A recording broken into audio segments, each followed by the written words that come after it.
Assalamualaikum warahmatullahi wabarakatuh. Di sini saya akan menjelaskan tentang materi yang berjudul Pola Dakwah Nabi di Mekah. Saya sendiri yaitu dengan Wanda Anissa dari program studi guru Madrasah Ibtidaiyah yaitu PGMI semester 6 dengan dosen pengampu yaitu Bapak Yustizar MPDI. Saya akan membahas tentang penyampaian saya pada materi ini, yaitu tentang pola dakwah Nabi di Mekah, yaitu cara dakwah Nabi pada periode Mekah. Yang pertama, dakwah rahasia Nabi pada masa Nabi periode di Mekah. Nabi berdakwah dengan sembunyi-sembunyi atau rahasia, yang dengan kata lain yaitu sirriyah. Pada awal dakwahnya, Nabi Muhammad SAW menggunakan dakwah sirriyah atau sembunyi-sembunyi atau rahasia dalam menyebarkan agama Islam. Nabi Muhammad SAW melakukan dakwah sirriyah bukan karena takut, melainkan karena sebuah strategi dakwah di mana Nabi mengantisipasi pengikut Nabi yang masih sedikit dan belum kuat, sedangkan ancaman dan siksaan masyarakat kafir Quraisy masih kuat dan status kota Mekah sebagai pusat agama bangsa Arab. Di sana terdapat para pengabdi Ka'bah dan tiang sandaran bagi berhala. Di sana terdapat para pengabdi Ka'bah dan tiang sandaran bagi berhala dan patung-patung yang dianggap suci oleh seluruh bangsa Arab. Nabi Muhammad SAW melaksanakan dakwah sirriyah selama 3 tahun. Yang pertama, Nabi menawarkan Islam kepada orang-orang terdekat, keluarga besar serta sahabat-sahabat karib. Mereka diajak untuk memeluk Islam. Dalam sejarah Islam dikenal sebagai ashabakun al-awwalun, yaitu orang-orang yang paling dahulu dan pertama masuk Islam. Siapakah mereka? Yang pertama ada Khadijah binti Khuwailid, yaitu Ummu Mukminin, istri Nabi Muhammad SAW yang pertama. Yang kedua ada Zaid bin Harithah bin Syarahil. Yang ketiga ada Ali bin Abi Thalib, yaitu sepupu Nabi Muhammad SAW. Yang keempat ada Abu Bakar As-Siddiq, yaitu sahabat dekat Nabi Muhammad SAW. Setelah memeluk agama Islam, Abu Bakar As-Siddiq bersemangat dalam berdakwah, mengajak orang-orang masuk Islam. Karakter Abu Bakar As-Siddiq terkenal sebagai sosok lelaki yang lembut, disenangi, dan berbudi baik.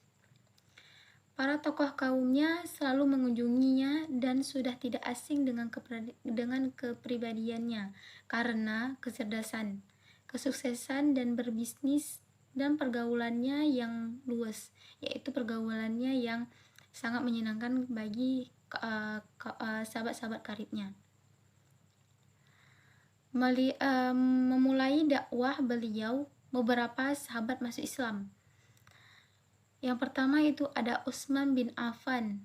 Yang kedua ada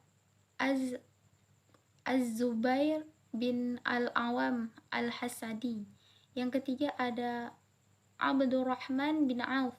Yang keempat ada Said bin Abi Waqqas.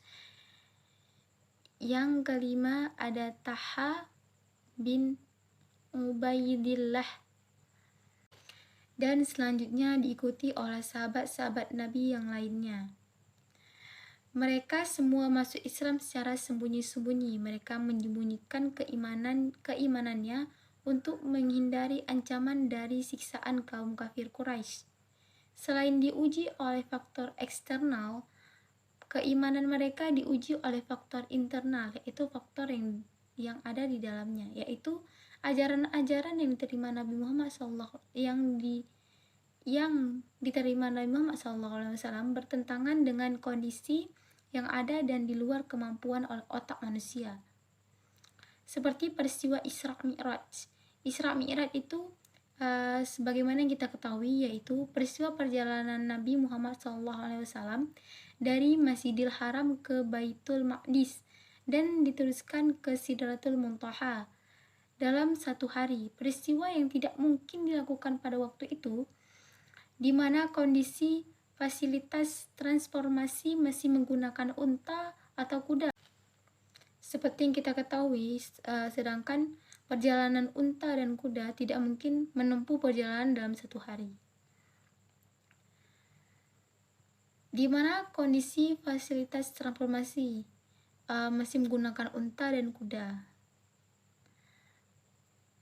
Abu Bakar merupakan sahabat pertama yang mempercayai peristiwa tersebut, sehingga Abu Bakar mendapat gelar As-Siddiq. Beliau mempercayai apapun yang diucapkan dan disampaikan oleh Nabi Muhammad SAW pada peristiwa Isra dan Mi'raj. Nabi Muhammad SAW mendapatkan perintah menegakkan salat 5 waktu. Pada mendapatkan perintah salat 5 waktu pada saat Isra dan Mi'raj. Yang kedua ada dakwah jar. Dakwah jar itu yaitu ketika perintah dakwah terang-terangan turun. Nabi Muhammad SAW mengundang Bani Hashim dan beberapa orang Bani Muttalib dan bin Al-Manaf. Nabi menyuruh kepada kaumnya menyembah dan berserah diri kepada Allah. Namun semua kerabatnya menentang Rasulullah SAW. Hanya Abu Taliblah yang tidak menentang. Dia tidak masuk Islam, tapi dia mendukung dakwah Nabi Muhammad SAW dan melindungi dari gangguan kaum Quraisy. Setelah Nabi merasa yakin terhadap dukungan dan janji Abu Talib untuk melindunginya dalam menyampaikan wahyu Allah, beliau berdiri di atas syafa lalu berseru.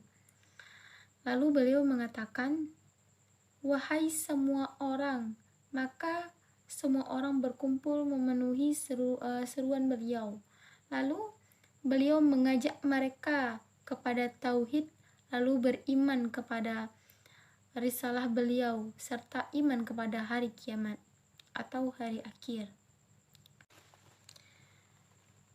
Dan kaum kafir Quraisy berusaha mengganggu, dan mereka menawarkan sebuah perjanjian, yaitu dengan untuk mempertemukan Islam dan jahiliyah. Mereka akan mengikuti ajaran Nabi tanpa meninggalkan ajaran mereka. Di lain pihak, Nabi Muhammad SAW dan pengikutnya mengikuti tata cara ibadah mereka tanpa meninggalkan ajaran Islam.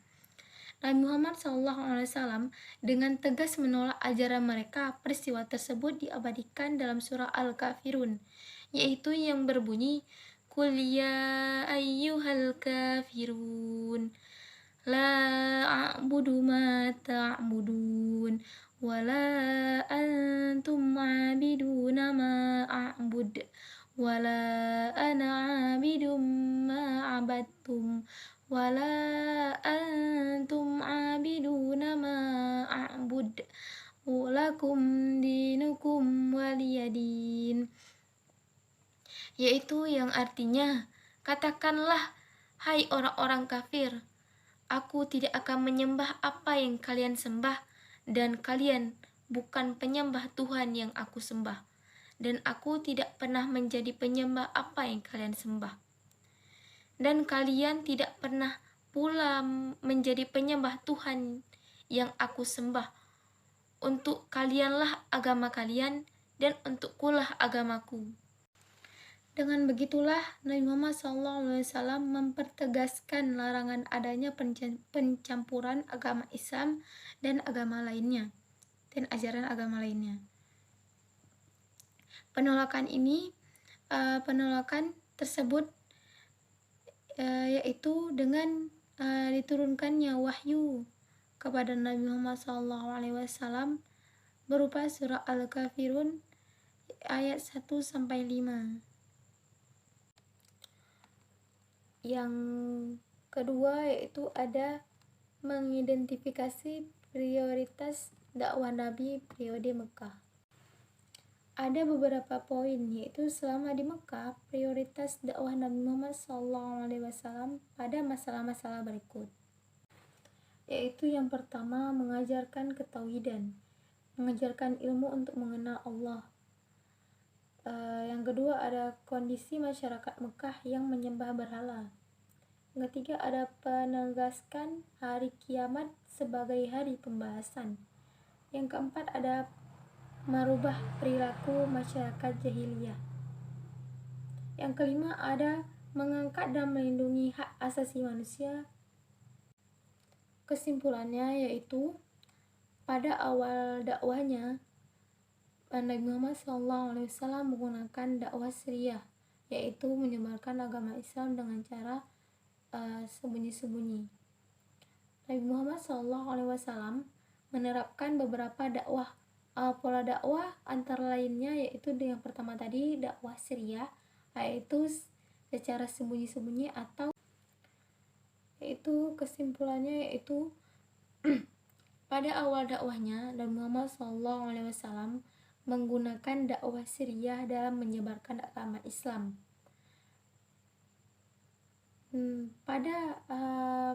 Selama di Mekah, Nabi Muhammad SAW menerapkan beberapa pola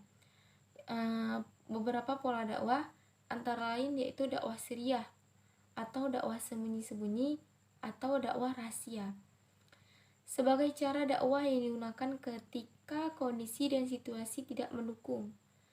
Dakwah jahriyah atau dakwah jar sebagai cara menyebarkan dakwah lebih luas dan pengikutnya yang sudah siap dengan segala resikonya,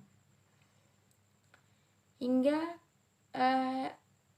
hijrah ke Habasyah sebagai cara melindungi dan memelihara nyawa dan agama pengikut Nabi Muhammad SAW. Hijrah ke Taif sebagai cara mencari tempat menyebarkan yang ideal untuk menyebarkan agama Islam. Cukup sekian materi yang saya sampaikan. Pesan-pesan saya yaitu jangan kita sia-siakan apa yang sudah dilakukan oleh Nabi Muhammad SAW, yaitu dengan perjuangan beliau yang membawa Islam dari pada saat semuanya yang tidak mengerti tentang agama Islam, yaitu pada saat zaman jahiliyah, kepada zaman yang sekarang telah mengerti agama Islam dengan baik dan benar. Dan teruslah membaca sejarah-sejarah tentang Islam. Di situ berbagai macam ilmu dapat kita ambil. Wabillahi taufiq wa hidayah. Wassalamualaikum warahmatullahi wabarakatuh.